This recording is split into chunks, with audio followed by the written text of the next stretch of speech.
Alright, so I got districts on Saturday, and this is basically like conference was just another varsity meet essentially.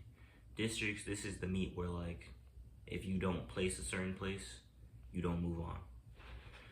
So at districts, you have to get top 4 in your event to move on. So our 4x2 has to get at least 4th, and I have to get at least 4th in the 400. And not gonna hold you, I'm probably not making it in that 4. So I'm gonna do my best I can in the 4x2 and see if we can make it to sectionals. But that's not what this video is about. I'll make that video when districts comes. This video is gonna help y'all know how to run the 400, because a lot of y'all who've been watching me, y'all might not run the 400, or y'all been thinking about running the 400 next year or anything like that. So I'm gonna put y'all on how to run it, and basically shit that I wish I knew when I first started running it that would have probably helped me. So first thing is that the first thing you have to know is that it is a sprint. 100% is a sprint. You cannot jog, nothing, no part of that, because at the end of the day, your ass is still gonna hurt the same way. Your hamstrings and your shins, your calves, everything is gonna be blown up at the end of the race regardless, no matter if you're going fast or slow. So you might as well just get out. So this is how I would tell you to run it. So when you get in the blocks, that first 40-50 meters, you get out like 100. You get out, you try to get out, your drive phase is good. Try to get up to top speed as fast as possible, because the faster you get out, the quicker you can catch some staggers. And that's really what you want to do. You want to try to catch a stagger as fast as possible. So you get out the first 50 meters, just like 100% basically. Then coming around, well really, you really supposed to just run. Like what I do is I usually just run like 80, the first 80, 90 meters, 100%. But a lot of people say you're only supposed to run get out the first 50, and then they say just maintain that speed going down the remaining of that first 200. But I always just push harder just because I'm trying to catch the staggers ahead of me. So when you're coming off the curve, the first curve, you're maintaining that speed. You're not speeding up, but you're not slowing down. A lot of the time, what messes me up is either I'll be pushing too hard coming off the curve and going down the straight, or I'll be coming down the straight and I'll let up on accident, and I'll let up too much. And once you let up too much, you're not gonna be able to pick it back up. So make whatever your speed is, maintain to whatever. Try to get up to your top speed or close to your top speed in the beginning of that curve, and just maintain whatever that speed is coming down the straight, because that's your fastest part of the race. And when you get to the 200 mark, yo 200 split, shit, like you could probably have a friend or your coach at the 200 mark so they can like be hand timing your split. It should honestly be like a second slower than whatever your PR is. So if your PR is a 22, you should be crossing that 200 at like a 23 or a 23.5. And if it's like a 23.2, that's my PR, 23.2. I need to be crossing that line at like 24. And every time I've ran the 400, every time I've checked my split, it's always a 23. Always a 23 something. So the reason you're supposed to get out only like a second or a second and a half slower than your PR in the 200 is because that way you're not burning yourself out completely. So you get past that 200 and you're still maintaining that speed, but now you're kind of going uphill.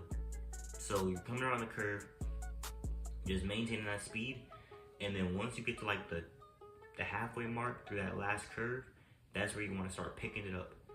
And don't kick there. Don't just try to go all out there, but like you should start picking it up, trying to pick it back up. And then once you're coming off that curve, stay like as you're trying to pick it up, stay close to like the inside of the lane when you're coming down the curve, and then all out down the straight, and it'll slingshot you down the straight. And then keep your arms. What I do is like when I get tired or coming down that last straight, I focus so much on keeping form, and I think form is just keep my arms like this, don't have my arms all crazy, and that's true. But I'm focusing so much on just doing this and having my arms right angle. I'm not focusing on how my arms look. So a lot of the time my arms are like this. So it's right angle, but it's so much motion in here that I'm wasting a lot of energy going that high. So what you want to do is when that last 100, keep your arms tucked and just be like this, basically. And there's a dude who was a senior last year named Fahim. And me and my teammates, we always used to clown on how he used to run the 400. Or any race he ran the 4 and the 8. But he would be running like this. But with your arms tucked, you're not wasting that much energy with your arms, because you really need to save your arms. That's another thing. When you're running, coming down the backstretch, chill on your arms. Like, you be moving them, but don't be moving them like a 200. Be moving them like just chilling. Your legs should be moving faster than your arms, because you're gonna need your arms for that last 100.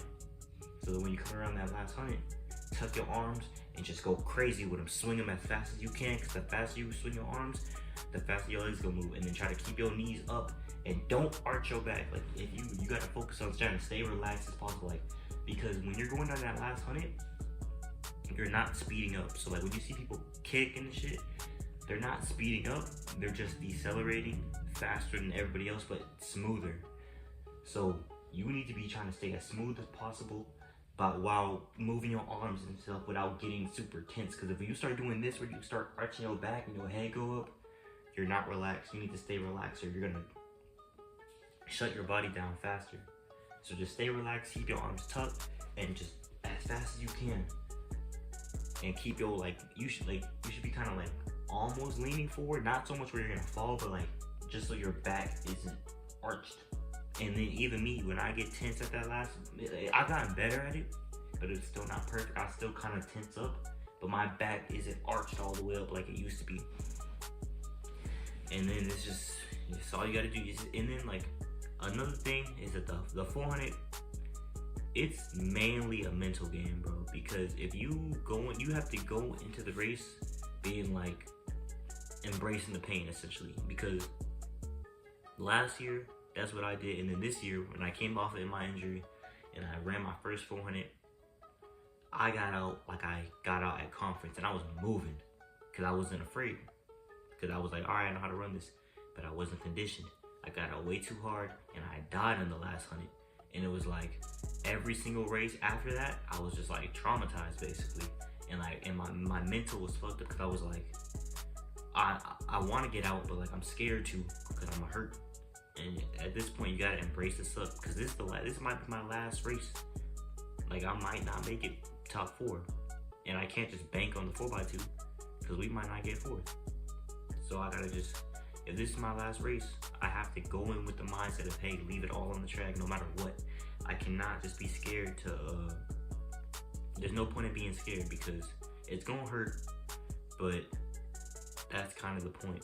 And you need to be, there's no point in being scared and trying to get out slower to ease the pain, because I promise you, that lactic acid is gonna hurt, but getting burnt or not getting the time you want, that shit's gonna hurt a lot more after you're done than just some lactic acid. I'd much rather have lactic acid eating my ass up, pause, but without having a better time, because I'm so sick of seeing these trash ass times. So I know I can run faster than that, but it's a mental thing.